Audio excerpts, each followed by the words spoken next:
Yeah, I work in poetry and playwriting mostly, and I write essays as well. So I've written two books of poetry, one called Silent Music and The Art of Dying.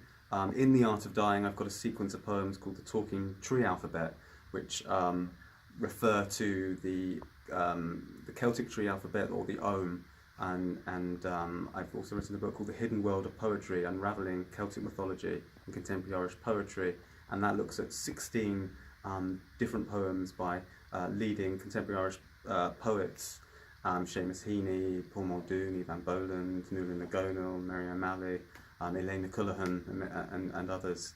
And so it just unpacks the poems and looks at the references, the Celtic references in the poems. And yeah, so my own playwriting work explores mythical ideas, but in a very, it wouldn't be in an obvious way. It would be very much sort of beneath. I mean, because as Joseph Campbell said, that myth is metaphor basically, and that's so with poetry is metaphor. So it's all those elements kind of come through the plays. I think it is those psychological elements that come through, the metaphorical elements that sort of push out of the work, which really give, I think, that the writing sort of the layers and depth, and I'm really interested in the subconscious and the stream of consciousness, exploring those elements, and so the myth suggests itself to me rather than sort of going to look for the myth. It would emerge, and then I might sort of start drawing on sort of mythical aspects and those sorts of things. But yeah, it's a good way of putting it. It's almost like the myth chooses